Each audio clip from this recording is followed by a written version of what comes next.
ಇವತ್ತು ನಾವು ಶಿವಮೊಗ್ಗ ಗ್ರಾಮಾಂತರ ಯುವ ಕಾಂಗ್ರೆಸ್ ಇಂದನ ಪ್ರತಿಭಟನೆ ಹಮ್ಮಿಕೊಂಡಿದ್ದೀವಿ. ನಮ್ಮ ನಾಯಕರಾದಂಥ ಮಲ್ಲಿಕಾರ್ಜುನ್ ಖರ್ಗೆ ಅವರು ಉತ್ತರಾಖಂಡದಲ್ಲಿ ಒಂದು ಕಾರ್ಯಕ್ರಮಕ್ಕೆ ರ್ಯಾಲಿಗೆ ಹೋಗಿರ್ತಾರೆ. ಆ ರ್ಯಾಲಿಯಲ್ಲಿ ಮುಗಿದ ನಂತರ ಅಲ್ಲಿನ ಒಂದು ಕೋಮುವಾದಿಗಳು ಬಿಜೆಪಿ ಸರ್ಕಾರ ಇದೆ ಉತ್ತರಾಖಂಡಲ್ಲಿ, ಅಲ್ಲಿ ಬಿಜೆಪಿ ನಾಯಕರುಗಳು ಮತ್ತು ಕೋಮುವಾದಿ ಮನಸ್ಥಿತಿಯವರು ಇವತ್ತು ಸಂವಿಧಾನ ಬಂದು ಇಷ್ಟು ವರ್ಷ ಆದರೂ ಅವರು ಓದ್ ಕಾರ್ಯಕ್ರಮ ಮುಗಿದ ನಂತರ ಗಂಗಾಜಲ ತಗೊಂಬಂದು ಆ ಜಾಗನ ಶುದ್ಧೀಕರಣ ಮಾಡಿ ಹೋಮ ಮಾಡ್ತಾರೆ. ಎಷ್ಟು ನೀಚ ಕೃತ್ಯ ಅಂದರೆ ನಮ್ಮ ದೇಶದಲ್ಲಿ ಇವತ್ತು ಸಂವಿಧಾನ ಬಂದು ನಮಗೀಗ 60 ವರ್ಷದ ಮೇಲೆ 70 ವರ್ಷದ ಮೇಲೆ ಆಯಿತು. ಆದರೂ ಇಷ್ಟೆಲ್ಲ ಸಂವಿಧಾನ ಬಂದು ಸಂವಿಧಾನ ಆಶಯಗಳನ್ನೆಲ್ಲ ಎತ್ತಿಡಿದು ಸಂವಿಧಾನ ಹೆಸರಿನಲ್ಲಿ ಅಧಿಕಾರ ಅನುಭವಿಸಂತ ಬಿಜೆಪಿ ಸರ್ಕಾರ ಇವತ್ತು ಒಬ್ಬ ದಲಿತ ನಾಯಕನಿಗೆ ಅಪಮಾನ ಮಾಡಿದೆ. ಇವತ್ತು ದಲಿತರು, ನಾವು ದೇಶದಂತೆ ಯಾವ ದಲಿತರುಗಳನ್ನು ಇಂಥ ಅಪಮಾನ ಸಹಿಸಲ್ಲ. ಇವತ್ತು ಬಿಜೆಪಿ ಸರ್ಕಾರದಲ್ಲಿ ಬಹಳ ದಲಿತರಿದ್ದಾರೆ, ಅವರು ಯೋಚನೆ ಮಾಡಬೇಕು ಈ ವಿಚಾರದಲ್ಲಿ. ದಲಿತ ವಿರೋಧಿ ನೀತಿನ ಅನುಸರಿಸಿದೆ ಇವತ್ತು ಬಿಜೆಪಿ ಸರ್ಕಾರ.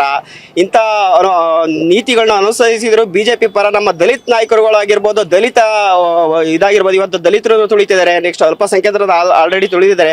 ಇವತ್ತು ದಲಿತರು ತುಳಿದಿದ್ದಾರೆ, ಮುಂದೊಂದು ದಿನ ಹಿಂದುಳಿದ ವರ್ಗದವ್ರನ್ನು ತುಳಿತಾರೆ. ಇವ್ರ ಮನಸ್ಥಿತಿ ಏನಿದೆ ಅಂದರೆ ಬಲಪಂಥೀಯ ಒಂದು ಮನಸ್ಥಿತಿನೇ ಇದೆ. ಈಗಲೂ ಅವರಿಗೆ ಸಂವಿಧಾನ ಒಂದು ಆಶಯಗಳಿಲ್ಲ. ಅವತ್ತು ಮಲ್ಲಿಕಾರ್ಜುನ್ ಇವರು ಅನಂತ್ ಕುಮಾರ್ ಹೆಗಡೆ ಆಗಿರ್ಬೋದು, ಮತ್ತೆ ಇದೇ ಸಂಸತ್ನಲ್ಲಿ ಅಮಿತ್ ಶಾ ಅವರು ಅಂಬೇಡ್ಕರ್ ಅಂತ ಹೇಳ್ತೀರಿ, ಅಂಬೇಡ್ಕರ್ ಬಗ್ಗೆನ ಅಪಹಾಸ್ಯ ಮಾಡ್ತಾರೆ.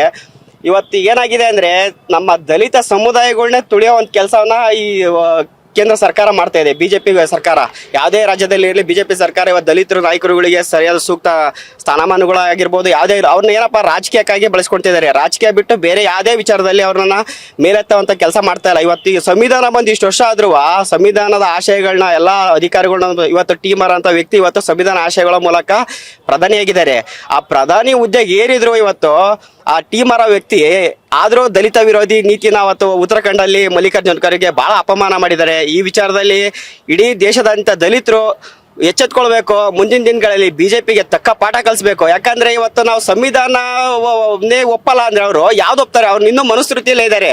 ಮನುಸ್ಮೃತಿಯ ಆಗಿನ ಕಾಲದ ಇದರಲ್ಲಿ ಇದೇ ತರ ಆದ್ರೆ ದೇಶದಲ್ಲಿ ಪ್ರಜಾಪ್ರಭುತ್ವ ವ್ಯವಸ್ಥೆ ಎಲ್ಲಿ ಬಂತು? ಸಂವಿಧಾನದ ಹೆಸರಿಕೆ ಎಂದು ಅಧಿಕಾರಕ್ಕೆ ಬರ್ತಿದ್ದಾರೆ ಬಿಜೆಪಿ ಅವರು. ಸೆಂಟ್ರಲ್ ಗೌರ್ಮೆಂಟ್ ಅಲ್ಲಿ ನಾವು ದಲಿತರ ಪರ ಇದೀವಿ, ದಲಿತರಿಗೆ ಅಷ್ಟು ಇದು ಮಾಡಿದೀವಿ, ದಲಿತರಿಗೆ ಆ ಕೋಟದಲ್ಲಿ ಕೊಟ್ಟಿದ್ದೀವಿ, ಅದು ಕೊಟ್ಟಿದ್ದೀವಿ, ಇದು ಕೊಟ್ಟಿದ್ದೀವಿ ಅಂತೇಳಿ ದಲಿತ ಒಬ್ಬ ರಾಷ್ಟ್ರಪತಿನ ಅಯೋಧ್ಯೆಯಲ್ಲಿ ರಾಮ ಮಂದಿರ ಉದ್ಘಾಟನೆಗೆ ಇವರು ಬಿಡಲ್ಲ, ಹೋಗಿ ಇವರೇ ಉದ್ಘಾಟನೆ ಮಾಡ್ತಾರೆ. ರಾಷ್ಟ್ರದ ಪ್ರಥಮ ಪ್ರಜೆ ಆಗಿದ್ದಂಥ ರಾಷ್ಟ್ರಪತಿನೇ ಇವರು ಒಳ ಬಿಡಲ್ಲ. ಇಂಥ ಈ ಥರದಂಥ ಅಮಾನ್ಯತ ಘಟನೆಗಳಿದ್ರು ಇವತ್ತು ದಲಿತರು ಎಚ್ಚೆತ್ಕೊಳ್ಬೇಕು. ಬಿಜೆಪಿ ಸರ್ಕಾರದ ವಿರುದ್ಧವಾದ ಹಂಗೆ ಹೇಳ್ಬೇಕು. ನಾವು ಬಿಜೆಪಿ ಇರೋಂಥ ದಲಿತರುಗಳಿಗೂ ಹೇಳೋ ಇದೇ ವಿಚಾರನೆಯ. ಇವತ್ತು ದಲಿತ ವಿರೋಧಿ ನೀತಿ ಅನುಸರಿಸಿದ ಬಿಜೆಪಿ ಸರ್ಕಾರಕ್ಕೆ ಮುಂದಿನ ದಿನಗಳಲ್ಲಿ ತಕ್ಕಪಾಠ ಕಲಿಸ್ಬೇಕು. ಇವತ್ತು ಸಂವಿಧಾನದಲ್ಲಿ ಅಸ್ಪೃಶ್ಯತೆ ನಿವಾರಣೆಗೆ 17ನೇ ವಿಧಿ ಹೇಳ್ತಿದೆ. ಅಸ್ಪೃಶ್ಯತೆ 17ನೇ ವಿಧಿನ ಇವರು ಸಂವಿಧಾನ ಗೋರ್ಮೆಂಟ್ ಇದ್ರು ಇವರು ಅದನ್ನ ಅನ್ನೋದ ಒಂದು ವಿಧಿನ ಅನುಷ್ಠಾನಕ್ಕೆ ತರಲಂಗೆ ವಿರುದ್ಧವಾಗಿ ಇವತ್ತು ಮನುಸ್ಮೃತಿ ಇದರಲ್ಲಿ ಇವತ್ತು ನಾವು ಅದ್ರ ವಿರುದ್ಧವಾಗಿ ಪ್ರತಿಭಟನೆ ಮಾಡ್ತಾ ಇದೀವಿ. ಯುವ ಕಾಂಗ್ರೆಸ್ ಶಿವಮೊಗ್ಗ ಗ್ರಾಮಾಂತರ ಇದರಿಂದ ನಾವು ಪ್ರತಿಭಟನೆ ಮಾಡ್ತಾ ಇದೀವಿ. ಈ ಪ್ರತಿಭಟನೆ ಮೂಲಕ DC ಅವ್ರ ಮೂಲಕ ರಾಷ್ಟ್ರಪತಿಗಳಿಗೆ ಮನವಿ ಕಳಿಸ್ತಿದ್ದೀವಿ. ಇವತ್ತು ರಾಷ್ಟ್ರಪತಿಗಳು ದಲಿತರಿದ್ದಾರೆ, ಆ ದಲಿತರಿದ್ರು ರಾಷ್ಟ್ರಪತಿಗಳಿಗೆ ಅಯೋಧ್ಯೆಯಲ್ಲಿ ಉದ್ಘಾಟನೆಗೆ ಬಿಡಲ್ಲ ಅಂತ ಮನುಸ್ಮೃತಿಯಲ್ಲಿ ಇರೋಂಥ. ನಮ್ಮ ಹೆಸರು ಪ್ರವೀಣ್ ಕುಮಾರ್ ಎಸ್ ಅಂತ ಹೇಳಿ, ಶಿವಮೊಗ್ಗ ಗ್ರಾಮಾಂತರ ಯುವ ಕಾಂಗ್ರೆಸ್ ಅಧ್ಯಕ್ಷರು.